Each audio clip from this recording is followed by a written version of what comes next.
Kabanata 431. Ginoo Cohen. Guys, nakakagulat na makita kayo dito. Nagmamadaling pumunta si Jessie para salubungin sila.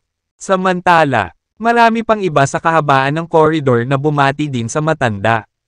Bahagyang tumango ang matanda bilang pagtanggap sa pagbati. Sa kabila noon, nanatili siyang seryoso at mayabang na ekspresyon ng mukha niya. Ginoo Cohen, ipapakilala kita kay Mr. Chance. Mabilis na pagpapakilala ni Jessie kay Jared. Bahagyang ngumiti, tumango si Jared sa matanda para salubungin ito. Gayunpaman, binigyan lamang siya ng matanda. Side ay bago ibinalik ang atensyon kay Jessie. Jessie, alagad ka ng Extreme Fist at titawinin ng gym sa publiko. Paano mo mapapasaya ang iyong sarili sa isang walang tao? Hindi ba magiging sanhi iyon ng iba? Para tingnan ang Extreme Fist. Bilang tugon, sabay paliwanag ni Jessie. Mr. Cohen, hindi ito ang iniisip mo. Mr. Jessie, tama si Mr. Cohen na paalalahanan ka. Kakatawanin mo ang Extreme Fist Gym na pupunta. Pasulong. Sa makatuwid, kailangan mong magkaroon ng ilang gulugod kapag nag-uugali ka. Para sa martial arts na ito, pagtitipon, umaasa si Mr. Cohen na maaari kang lumabas bilang kampyon. Kaya, kailangan mong tiyakin na ikaw. Huwag mong hiyain ang Extreme Fist. Putol ng makulat na lalaki. Fred, natatakot ako na walang ibang mananalo sa kompetisyon. Dahil si Mr. Chance ay nakikilahok din dito. Awkward na sagot ni Jessie. Isinasaalang-alang na nakita niya ng sariling mga mata ang lakas ni Jared. Sigurado si Jessie na walang magagawa. Talunin siya. Jessie, naparalisa ka na ba sa takot? Bahagyang kumunat ang noo ng matanda. Hayaan mong sabihin ko sa iyo. Kung hindi ka nanalo, wag mo akong sisihin na pinalayas kita sa gym. Matapos huminga, hindi pinansin ng matanda si Jessie at tinungo ang silid sa dulo ng koridor. Sumunod sa likuran niya. Nagpakawala ng napakalaking puwersa ang kulot na binata kay Jared sa sandaling iyon. Nilagpasan niya ito. May ngiti sa labi. Hindi nag-react si Jared at hinayaan siyang tamaan siya ng puwersa. Gayunpaman, ang kanyang hindi nagbago ang ekspresyon nang maramdaman niya ang impact. Nang makita ng kulot na lalaki na hindi tumugon si Jared, minuminuto niyang itinaas ang kanyang mga kilay. Gayunpaman, siya, hindi na siniyasat pa si Jared at sa halip ay sumunod sa matanda sa silid.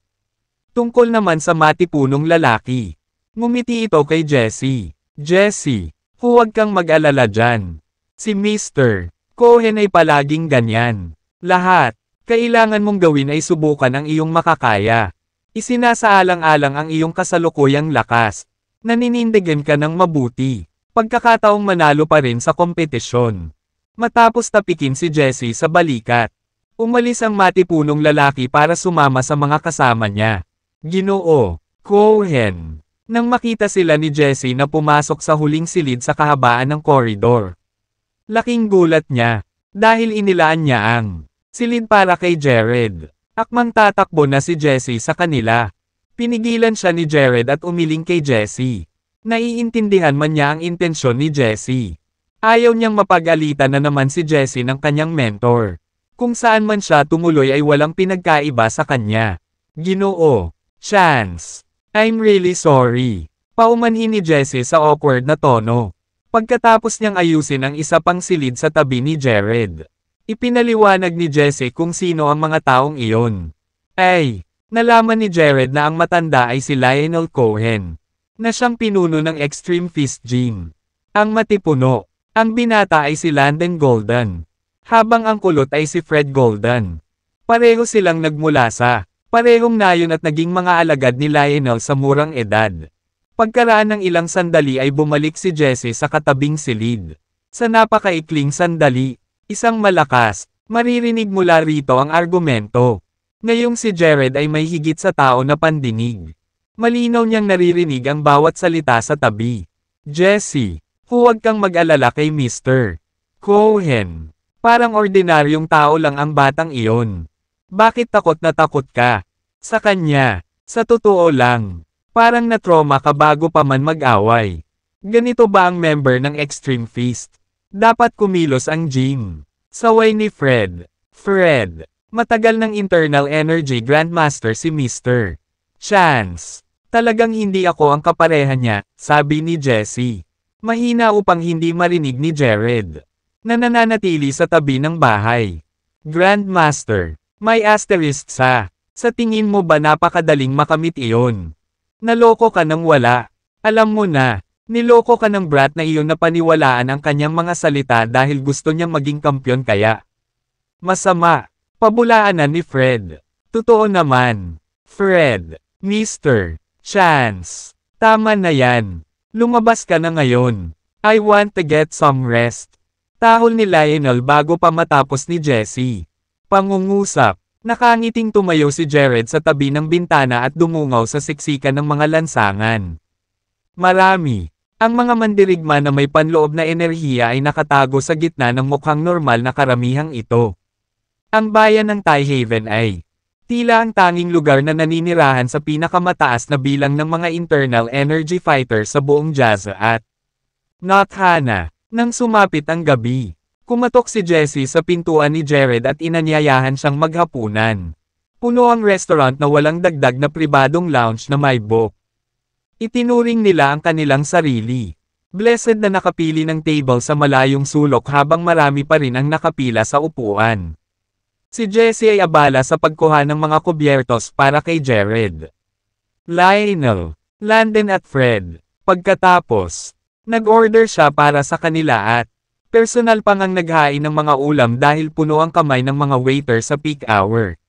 Si Jared ay nanatiling nakaupo sa buong oras, at ang kanyang kawalan ng inisyatiba upang tumulong ay lubos na hindi nasiyahan sa tagapagturo ni Jessie. At ang kanyang dalawang nakatatanda. Umupo ka, Jessie. Hindi ka waiter. Nagngangalit na mga ngiping bigkas ni Fred. Ayos lang, Fred. Babalik ako sa isang iglap. Pagkasabi nito, kumuha si Jessie ng mga napkin at inilagay sa harapan.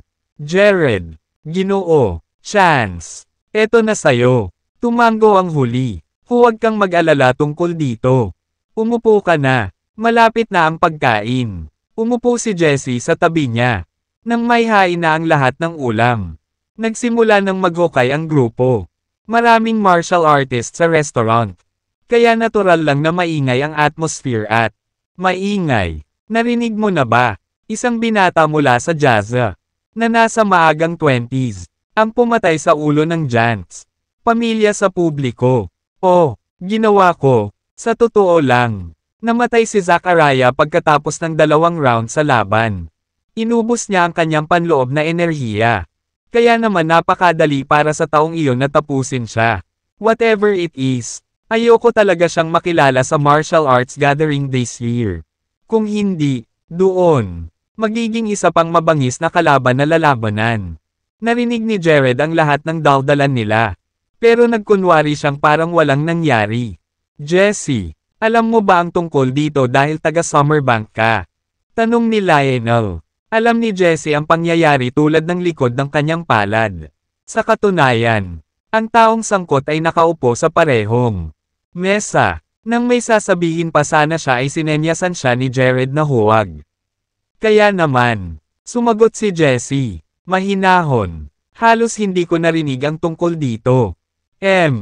Busog na busog si Zachariah. Pero sayang, namatay siya sa kamay ng isang bata. Anyway, ayoko. Naniniwala na ang tao ay maaaring talunin si Zachariah sa kanyang sarili. I'm pretty sure na sinamantala niya ang kanyang kalagayan sa sandaling iyon at natapos sa trabaho. Mapanlate na sabi ni Fred. Kahit ano pa man, si Zachariah ay itinuturing na isang bayani sa kanyang sariling karapatan. Nakakalungkot na natapos ang buhay niya sa ganitong paraan. Umiling si Lionel. Napayuko si Jared at nagpatuloy sa pagkain. Hindi pinapansin ang katotohanang naging usap-usapan siya. Nang mapansin ni Fred na si Jared ay makasarili na tinutulungan ang kanyang sarili sa maraming servings. Nagpakulo ito ng kanyang dugo. Sumunod, ginamit niya ang kanyang tinidor para harangin ang kay Jared nang kukuha pa sana siya ng pagkain. Bahagyang natigilan ang huli sa ginawa ni Fred. Gayunpaman, pinili niyang huwag pansinin ito at inilipat ang kanyang tinidor sa ibang ulam. Hindi alam ni Jared na si Fred ay patuloy na lalaban sa kanya kahit na ano. Ulam na kanyang pinupuntirya. Anong nangyayari sa iyo, Fred? Tanong ni Jessie. Laking gulat niya nang makitang ganoon ang kinikilos ng kanyang senior. Nako, wala lang. Nabanggit ni Jessie na isa kang grandmaster. Kaya umaasa akong matututo ako ng isa o dalawang bagay. Mula sa iyo. Nagtampo si Fred. Hindi niya talaga matiis ang bongga sa mukha ni Jared. Fred, si Mr. Chance ay, ikaw ay hindi karapat-dapat. Ibinaba ni Jared ang kanyang tinidor habang nagkomento siya. Pagkatapos, tumigil siya sa pagkain, tumalikod, at umakyat sa itaas. Dude, anong pinagsasabi mo? Sigaw ni Fred. Sa sobrang pagod niya ay gusto niyang humabol. Jared, ngunit pinigilan ni Jessie. Ilang sandali pa, nagmamadaling bumalik si Jessie sa silid at humingi ng tawad kay Jared. I'm so sorry, Mr. Chance. Si Fred ay, uri ng maikli ang ulo. Sana ay hindi mo ito isapuso. Biglang pumasok si Fred sa kwarto. Kasunod si Lionel. Dude, pinapalakas ko ang loob mong ulitin ang sinabi mo. Napasigaw si Fred sa galit. Fred, sa kaba. Sinubukan ni Jessie na hawakan siya. Natatakot siya na baka magkaroon ng away sa pagitan nila. Huwag mo akong pigilan. Jessie, dapat turuan ko siya ng leksyon ngayon. Ang biyaya ni Fred ay sumunog sa kanyang mga ugat. At ang kanyang galit ay sumabog sa kanya. Fred, si Mr. Chance ang pumatay kay Zachariah. Siguradong hindi kanya kapareha. Dahil sa pagkadesperado, ibinuhos ni Jessie ang mga butil sa pag-asang titigil na si Fred sa kanyang katawa-tawang gawa. Gaya ng gusto niya, katahimikan ang namayani sa kanyang mga sinabi. Natahimik si Fred at sinimulang suriin si Jared. Kawalang paniwala, binasag ni Lionel ang katahimikan. Hindi na nakakapagtakang ang yabang mo. Sa tingin mo ba hindi ka na magagapi ngayon? Dahil lang natalo mo si Zachariah. Binibigyan ka ba niya ng karapatang baliwalain ang iba? Huwag. Hayaan ang tagumpay na pumunta sa iyong ulo. Hindi mo ba nabalitaan na the more you practice martial arts, the more you, dapat manatiling mapagpakumbaba at matibay. Kahit na namatay si Zachariah sa kanyang mga kamay. Gusto ko pa ring tumaya at labanan siya. Tingnan natin kung ako ay may karapatan. Kalaban. Nabuhay ang galit sa loob ni Fred nang marinig ang sinabi ng kanyang mentor. Tinangka ni Jessie na pakalmayan ang sitwasyon. Ngunit hindi ito nagtagumpay. Saway ni Lionel sa kanya.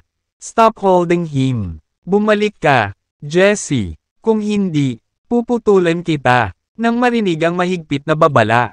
Bamantong hininga si Jessie at umatras. Halika, pare. Udyok ni Fred kay Jared. Sabi ko, hindi ka karapat-dapat. Isang likonak na sagot ang ibinato ni Jared sa kanya. Natapos ni Jared ang energy cultivation at pumasok sa foundation phase. Tumingin siya sa iba. Ang internal energy grandmaster bilang mga insekto lamang. Lalo na si Fred na nakamit lamang ang rango na master. Bahala ka. Sigaw ni Fred habang inaatake ng malakas na suntok si Jared. Sa sandaling iyon, isang matinis na tunog ang bumasag sa hangin. At isang bugzo ng malakas na hangin ang dumagundong. Ang kapaligiran, ngumisi si Jared at humakbang pasulong. Pagkatapos, ibinaba niya ang kanyang braso at walang kahirap-hirap na pinalo ng isang mahigpit na sampal. Sa mukha ni Fred na para bang binubugbog niya ang isang maliit na lamok.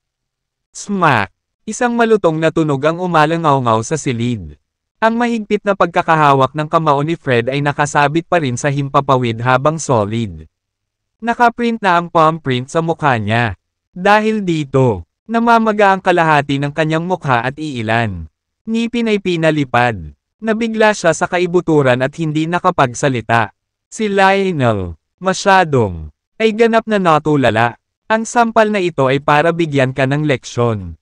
Dapat may next time. Hindi kita bibitawan ng ganoon kadali. Jared, malamig na sabi. Arg, ibinababa kita sa akin. Nagbalistik si Fred. Hindi pa siya napahiya sa buong buhay niya. Walang awa niyang inihampas ang kanyang kamao kay Jared. Gustong tapusin ang kanyang buhay doon at pagkatapos. Nang makita iyon, sinubukan ni Jessie na hadlangan ang pag-atake. Ngunit huli na ang lahat. Ilang pulgada na lang ang layo ng kamao ni Fred kay Jared. Masyado kang magsalita. Isang malamig na ekspresyon ang bumalatay sa mukha ni Jared nang muli itong magpakawala. Basag. Isang malinaw na popong sound ang narinig. Agad na nabalian at nabali ang balikat ni Fred. Pilit siyang pinadapa ni Jared sa lupa at pinaluhod siya. Sinabi ko na sa iyo na hindi ka karapat-dapat. Ngunit pinili mong huwag magtiwala sa aking mga salita, casual na bulong ni Jared. Nasaksihan mismo ang drama. Ang lahat ay napanganga sa pagtataka. Lalong lumapad ang panga ni Landon. Maaaring magkasya ang isang itlog dito. Noong una, inakala ng lahat na si Jared ay nagpapakakul lang.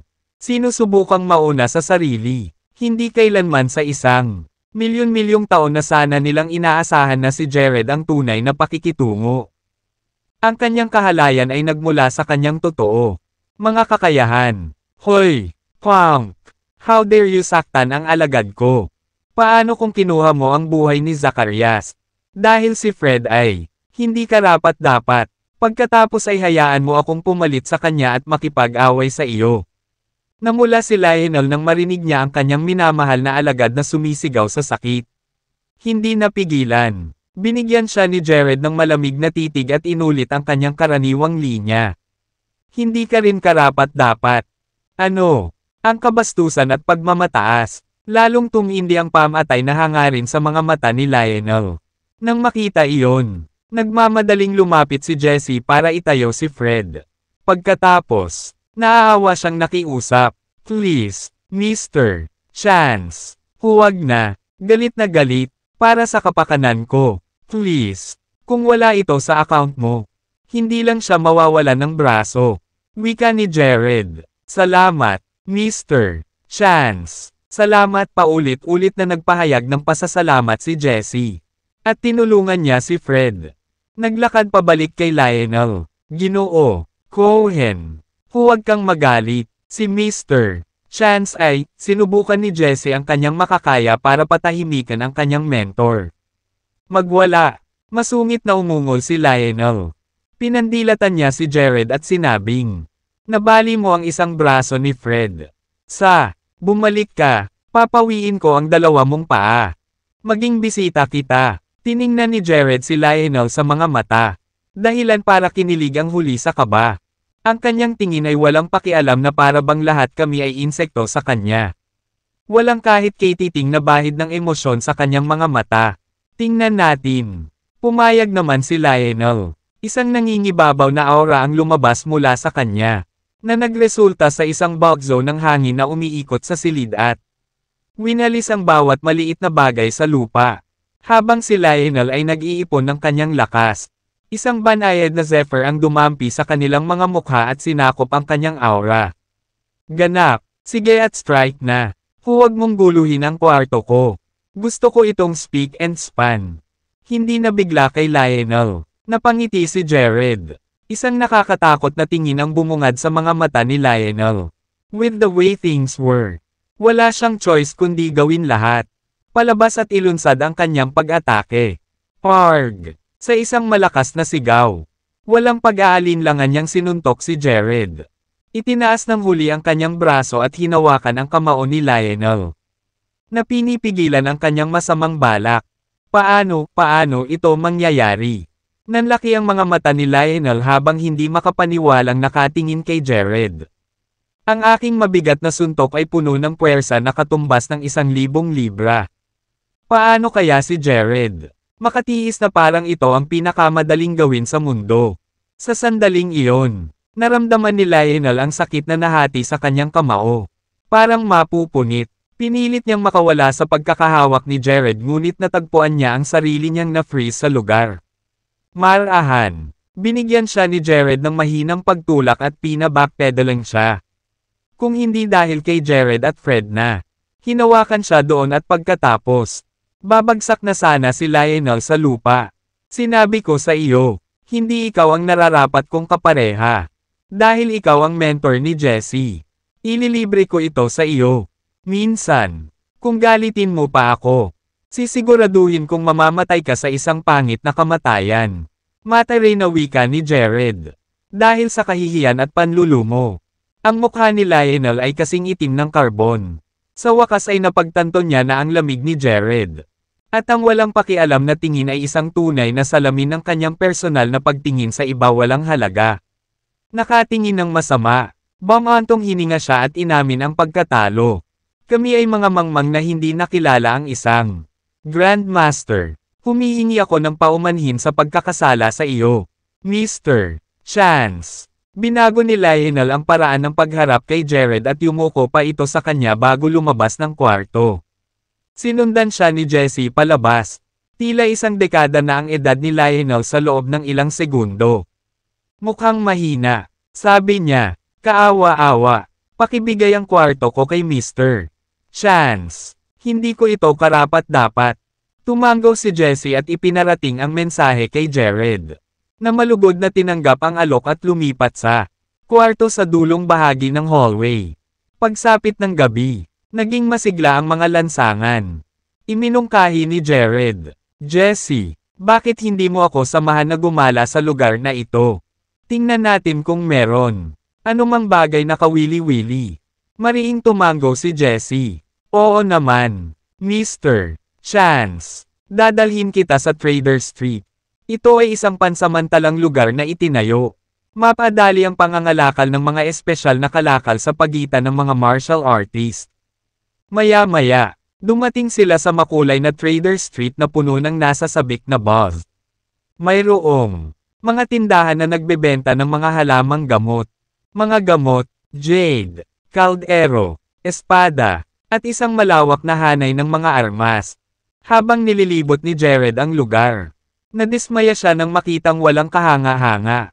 Lahat ng ang mga kalakal ay mga regular na bagay na madaling mahanap sa ibang lugar. Inaabangan niya ang paghahanap ng isang natatanging espiritual na kasangkapan na maaaring makatulong sa kanya na linangin ang isang tunay na shielding tool para kay Josephine. Napansin ni Jessie ang kanyang malungkot na mukha at ipinaliwanag. Mr. Malamang, lahat ng magagandang bagay ay karaniwang dinadala sa herb. Palasyo sa sandaling lumitaw sila. Wala kang mahahanap na kakaiba dito. Isa yan sa mga dahilan kung bakit ang Herb Palace ay nag-oorganisa nitong martial arts gathering. Habang nakikinig si Jared, biglang naisip niya na mayroon pa pala siyang ilang pampasiglang table task. Kaya't nagtanong siya, ano ang mga pamamaraan upang magbenta ng isang bagay dito? Umiling si Jessie, walang tiyak na protocol na dapat sundin. Kailangan mo lang maghanap ng espasyo at mag-set up ng stall. Pagkatapos ay idinagdag niya, mayroon kang gustong ipagpalit, Mr. Chance. Oo, gusto kong ibenta ang ilan sa aking nakapagpapasiglang mga table task.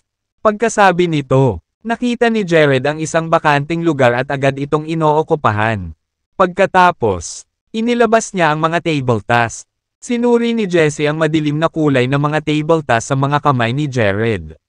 Feeling dubious about it, he questioned, ano, ang tawag ba sa mga tabletang ito? Mr. Chance. Revitalizing pills. Casual na sagot ni Jared. Oh, nakikita ko. Hindi ito narinig ni Jessie noon pa man. Isang subordinate mula sa Herb Palace ang dumaan sa kanila nang nagkataon at nahuli ang pangalan ng mga table task.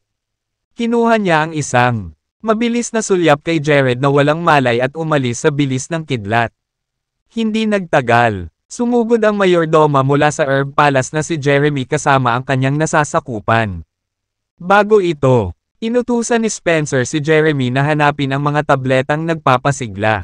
Dahil abala ang huli, pag-oorganisa ng martial arts gathering. Hindi siya nagkaroon ng pagkakataong bisitahin ang Yerringham at Horrington. Ngayon, na narinig niya ang balita tungkol sa isang taong nagbebenta ng mga table task sa Trader Street. Alam niyang kailangan niya itong puntahan. Kanyang sarili. Isang beses binigay ni Jeremy si Jared at tinanong, Hoy, Binata. Ano ang tawag sa mga tabletang ito? Revitalizing pills. Matapat na sagot ni Jared. Walang sabi-sabi. Maingat na kinuha ni Jeremy ang isa. Inamoy ito. Dinurog ito. At pagkatapos, nakatikim ng kurot nito. Nang makita ang kanyang biglaang pagkilos. Napakunot ang noo ni Jared. How dare you smash my pill into powder before? Kahit na nagpapahiwatig ng iyong pagnanais na bumili. Mabilis na bumulong si Jessie. Mr. Chance. Ito ang butler mula sa Herb Palace. Malaki ang posibilidad na gagawin niya ito. Bilhin mo lahat ng inaalok mo. Nang marinig iyon, sa wakas ay naunawaan ni Jared ang kanyang intensyon at tumango ng mariin. Matapos matikman ang tableta, isang kislap ang lumitaw sa kanyang mga mata. Magkano ang isa sa mga tabletang ito? Binata, 2 milyon. Walang pakialam na sagot ni Jared. Okay, deal. Gusto ko silang lahat. Desididong sabi ni Jeremy. Pagkatapos, inutusan niya ang kanyang lalaki na bilangin ang mga table tasks.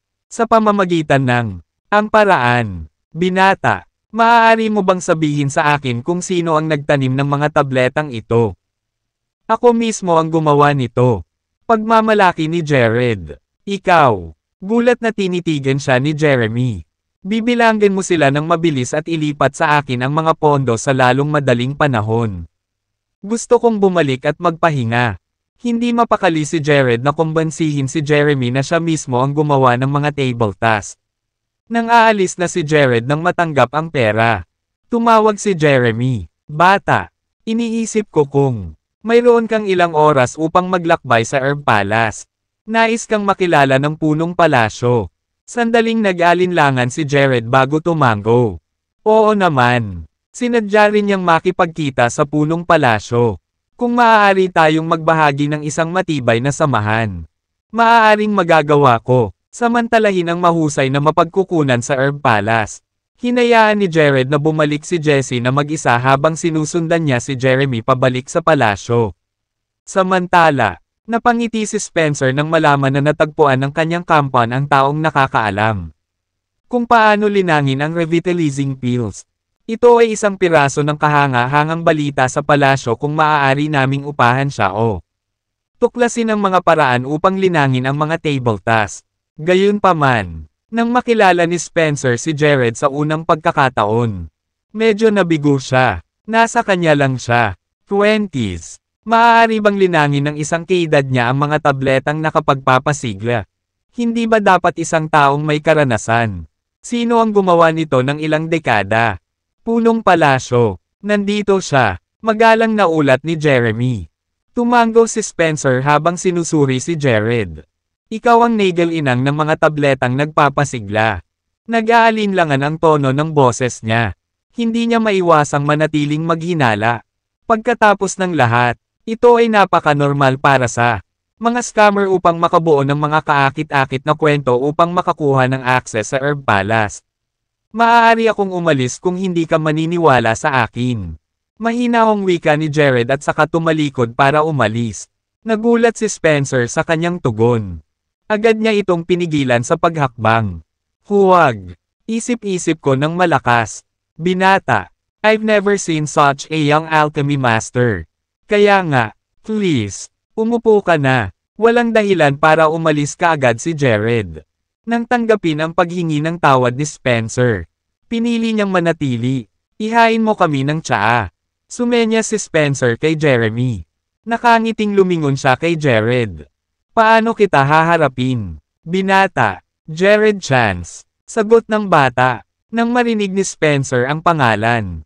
Napanganga siya kay Jared sa hindi makapaniwala. At ganoon din si Jeremy na nakarinig nito. Sa kanyang paglabas, ikaw ba ang pumatay kay Zacarias? Gustong kumpirmahin ni Spencer ang kanyang pagkakakilanlan. Oo, ako iyon. Hindi naman nagtaka si Jared na kilala nila kung sino siya. Talagang malaglag ang kanyang pangakong ang mga tao mula sa Herb Palace ay hindi narinig ang tungkol dito mula noong. Ang insidente ay nangyari kanina. Hahaha, kahanga-hanga. Kahanga-hanga. Isang malakas na tawa ang pinakawala ni Spencer. Natanggap mo na ba ang mga halamang gamot mula sa Isang naunang pakikipagkalakalan sa Herb Palace. Inutusan ko silang pumili ng mga pinaka-premium para sa akin. Bagong kaibigan. Palace Chief, ang pangunahing agenda mo ba ay ang pagdala sa akin dito para lang makipagkaibigan? Ngumisi si Jared. Humalaklak si Spencer. Since you asked, Jared, let me be honest with you. Nais kong malaman ang pamamaraan ng paggawa ng mga nagpapasiglang table task. Bukod pa rito, gusto kitang imbitahan na sumali sa Herb Palace kung ayaw mo. Minsan, pasok ka, walang kahit isang kaluluwa sa tiyanya ang manggugulo sa iyo. Lalo pa ang buong Jazza. Huwag mag-atubiling. Gumawa ng anumang mga kahilingan. At sisiguraduhin kung tutuperin ko ang lahat ng ito kung posible. Ngumiti si Jared. Ang hepe ng palasyo ng Herb Palace ay may katapangan na magsabi ng ganoong bagay. Hindi ba niya alam yun? Mayroong isang kasaganaan ng mga may kakayahan at mahuhusay na individual sa loob ng ilang bilyong tao. Shania, ano ang isang simpleng Herb Palace? Gayunpaman, hindi niya pinabulaanan si Spencer. Pagtingin sa dulong bahagi ng bulwagan. Sinabi ni Jared, ihaharap ko lahat, ang aking mga kahilingan sa taong gumagawa ng mga patakaran dito. Natatakot ako na hindi ikaw ang magdedesisyon. Naninigas ang buong katawan ni Spencer. At naging awkward ang ekspresyon ng mukha niya matapos sundan ang linya ng paningin ni Jared. Sa likod ng bulwagan, talented kang tao, Jared. Magiging kapaki-pakinabang para sa iyo na sumali sa Herb Palace. Komento ni Tristan bilang siya lumabas mula sa likod. Tumayo si Spencer at humakbang paalis sa kanyang upuan. Inialok ito kay Tristan. Ginoo, Bailey, magalang niyang bati. Umupo si Tristan sa tapat ni Jared. Nakangiting sabi niya, let me introduce myself. Ako si Tristan mula sa Baileys ng Jadeboro. Pakiramdam mo ay isang matandang kaibigan ko kahit na ito ang unang beses na nakilala ko. Ikaw, ngumisi si Jared. Pumunta ka ba sa likod at magtago sa akin kung ako ang dati mong kaibigan? Naramdaman ni Jared ang presensyang nagtatago sa likuran nang makapasok siya sa bulwagan. Gamit ang kanyang paghinga, teknik, naramdaman niyang ang panloob na enerhiya ng huli ay umabot na sa antas ng Grandmaster. Awkward na ngumiti si Tristan matapos ituro ni Jared. Jared, ang dahilan kung bakit hindi ako nagpakita sa sarili ko. Kaway ng kamay ay pinigilan niya ang paliwanag ni Tristan. Hindi mo kailangang magpaliwanag sa akin. Hindi ako interesado sa iyong dahilan. Nandito ako dahil nasa Herb Palace ang mga medicinal herbs na kailangan ko. Hindi ako nagpaplano upang sumali dito. Ngunit maaari kong ibigay sa iyo ang Race Eta para sa nagpapasiglang tableta. Alamin na hindi mo ito magagawa. Sa kabila ng pagkakaroon ng Race Eta. Kaya, bilang kapalit ng revitalizing pill, gusto ko ang mga halamang gamot para dito. Kumunat ang noo ni Tristan sa finality sa sinabi ni Jared. Naisip niya na ang huli ay sabik na sumali sa Herb Palace. Pagkatapos niyang ibunyag ang kanyang pagkakakilanlan. Alam ng lahat ang mga Bailey ng Jadeboro. Ito ay isang katotohanan na kinabukasan ng isang tao. Ay mas maliwanag kung ang isa ay may malakas na suporta mula sa mga Bailey. Gayunpaman, hindi iyon pinansin ni Jared.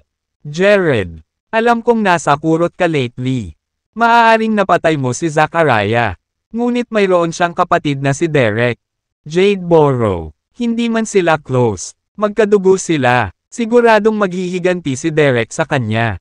Pagkamatay ng kapatid, narinig ko rin ang apat na matatanda ng Crescent Sect na kumilos at tumungo.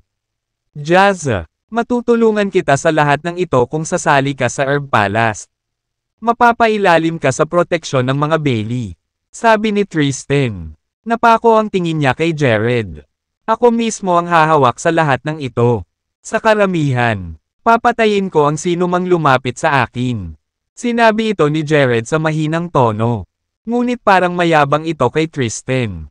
Ngumisi si Tristan. Narinig mo na ba ang pagmamataas na nagdudulot ng kasawian? Kung sa tingin mo ay mayabang ako, hindi na natin kailangan pang pag-usapan. Tumayo si Jared at tumalikod para umalis. Jared, wait, gusto ko ang Race Eta para sa mga tabletang nagpapasigla. Bigyan mo ako ng presyo.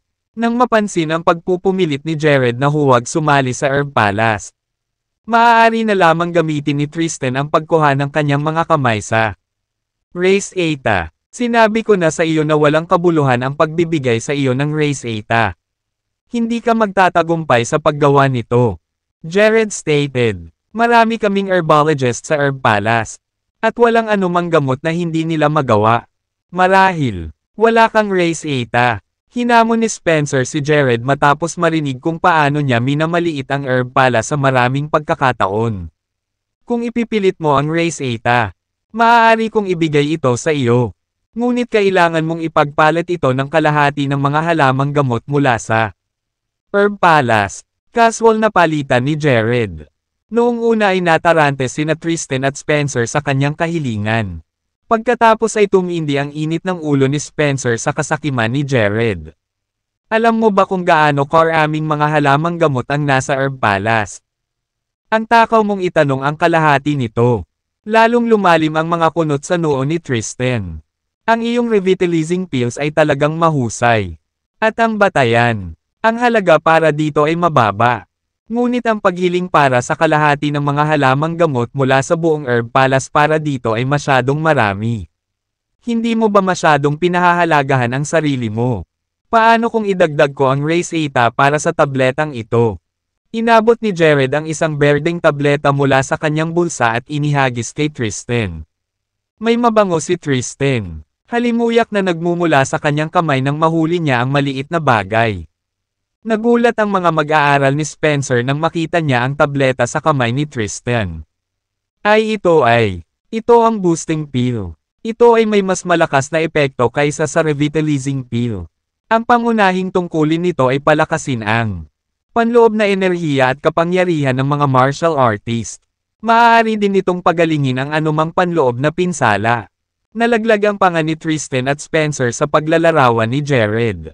Ginawa ni Jared ang boosting pill para sa Phoenix at Tommy. Ngunit nag-iwan siya ng isa para sa kanyang sarili. Ikaw ba ang gumawa ng pill na ito? Tanong ni Tristan. Kung hindi ka naniniwala sa akin, hindi na kailangan ng anumang karagdagang talakayan. Kasabay ng pagwagayway ng kanyang kamay, lumipad pabalik sa kanyang palad ang kulay berdeng tableta. Jared, ang mga Bailey ay handang mag-alok ng 10 bilyon para sa iyong Race Eta. Gayun din, ipinapangako kong tutulungan kita, pakikitungo sa Derek at Crescent Sec. Paano naman? Sincere na alok ni Tristan. Sinabi ko sa iyo na haharapin ko ang sarili kong mga problema. Papayag na lang akong ipagpalit ang Race Eta sa mga halamang gamot. Ganti ni Jared habang umiiling. Kumunat ang noo ni Tristan sa pagtanggi niya. Hindi siya makapagpasya para sa higit sa kalahati ng mga halamang gamot sa Herb Palace. Ang mga Bailey ay naglagay ng kanilang buong pagsisikap na makuha at maihatid ang mga mahahalagang halamang iyon sa Herb Palace. Ang mga halamang gamot, limitado ang mga mapagkukunan, kaya nag-aatubili siyang mawala ang higit sa kalahati ng mga halamang gamot kay Jared sa isang kisap mata.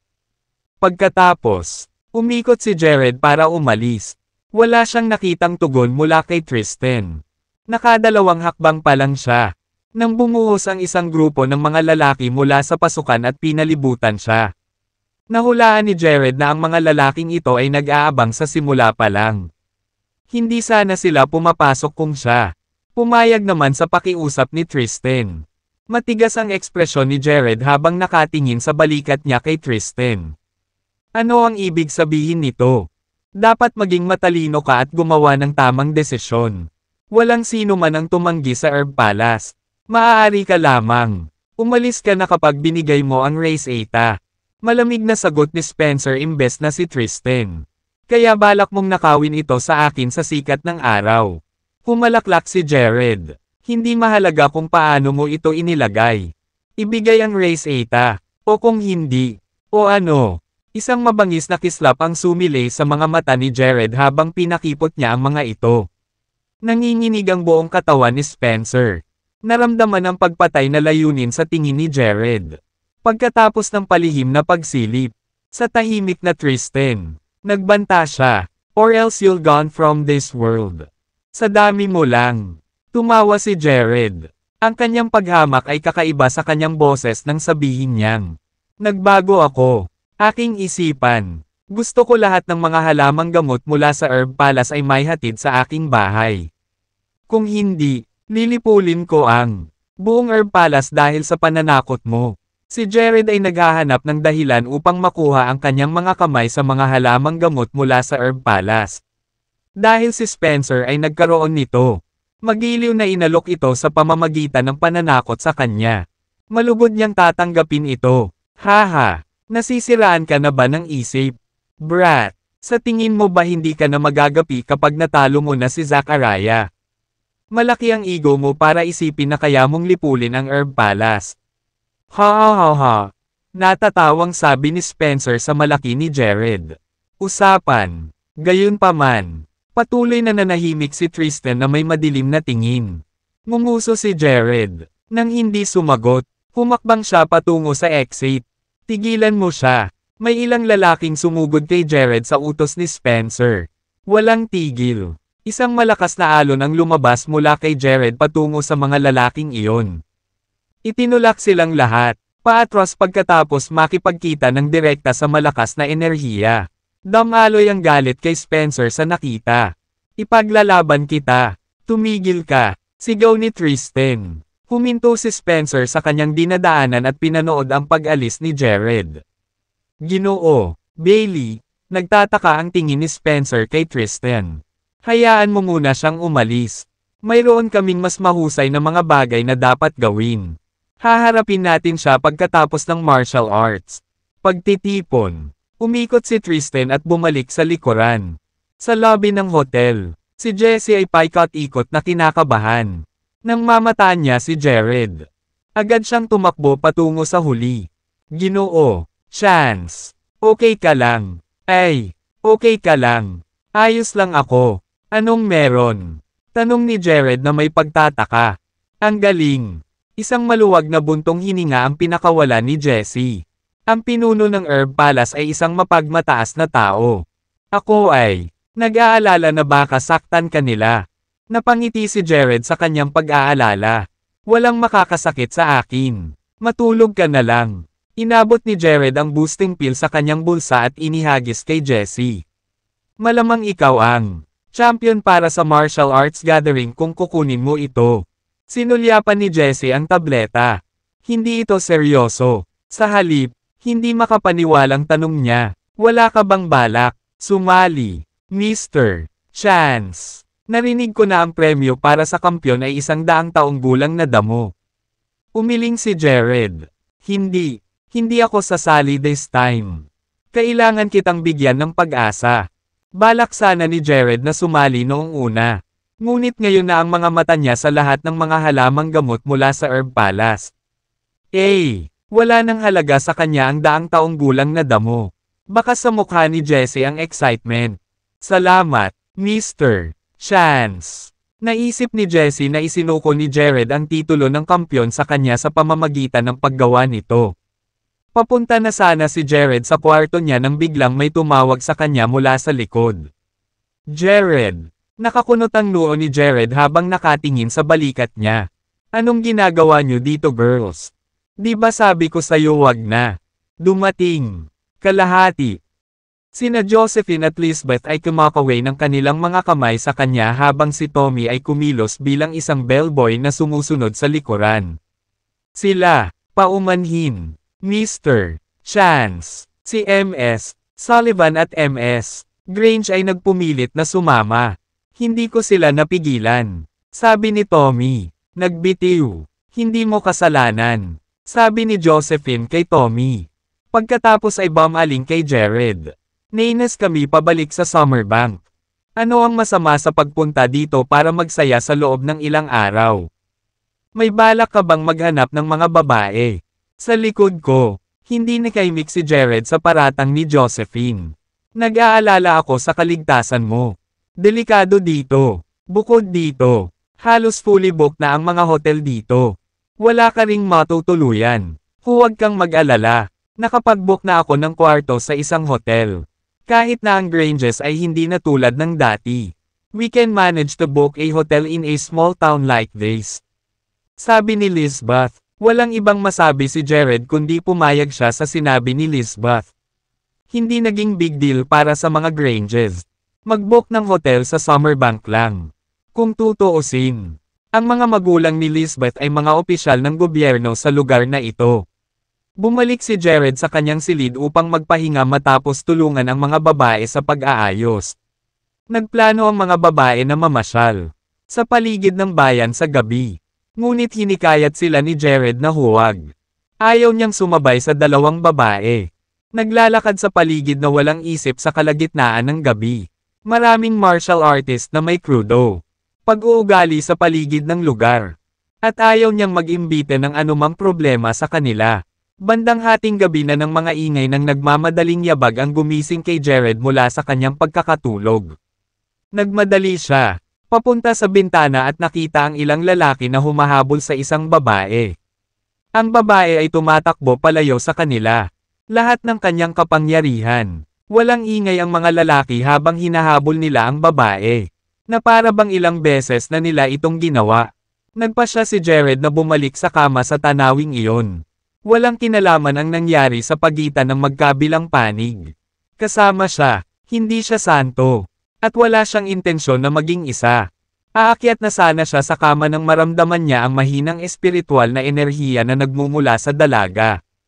Parang pamilyar sa kanya, tulad ng mula sa jade pendant ng kanyang ina.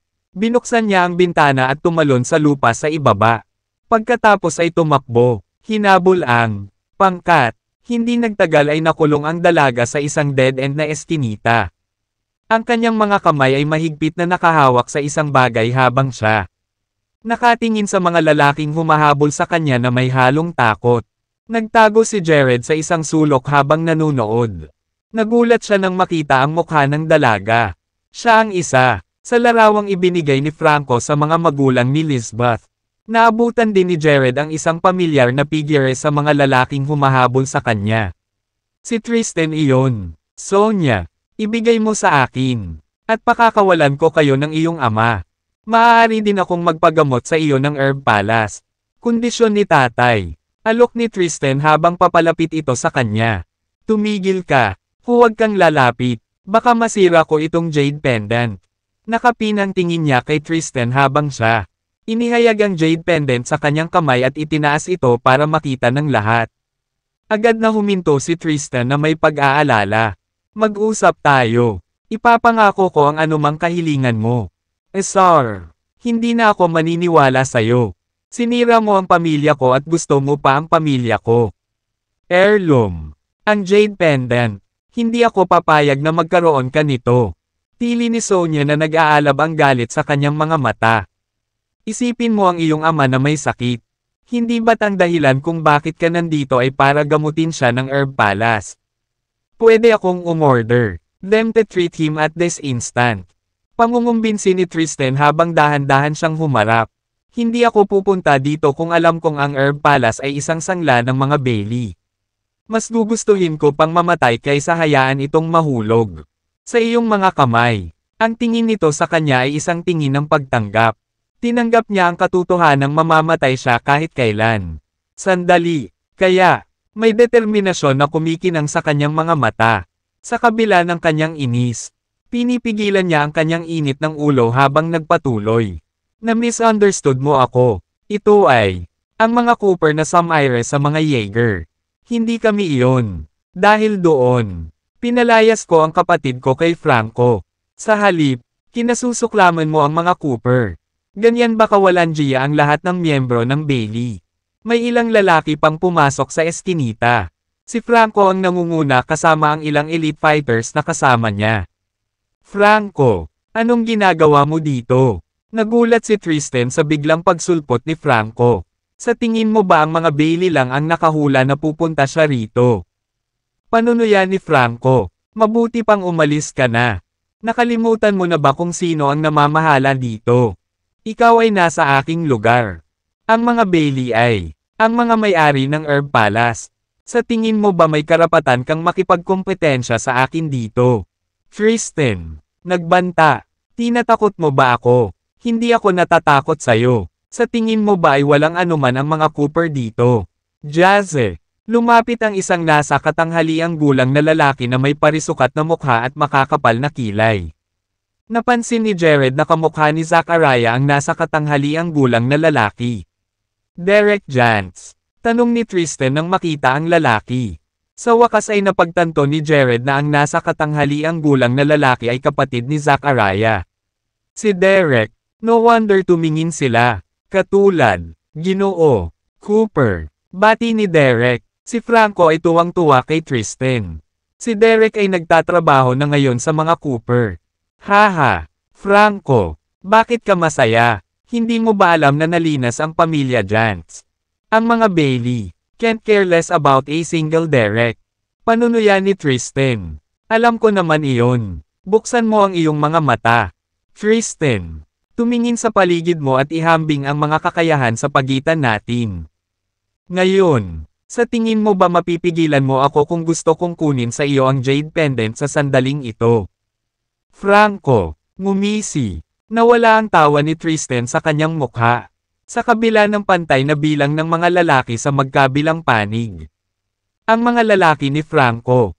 Ang mga kakayahan ay bahagyang mas malakas kaysa sa kanya. Habang ang magkabilang panig ay nasa isang pagkapatas. Si Jared ay maingat na gumapang sa likod ni Sonia. Nang maramdamang may papalapit sa kanya. Gusto niyang sumigaw para humingi ng tulong. Gayunpaman, tinakpan siya ni Jared. Bibig gamit ang kanyang palad bago niya magawa. Epektibong pinatahimik siya, sa isang bukal ng kanyang mga binti. Siya at si Sonia, ay nawala sa matataas na pader.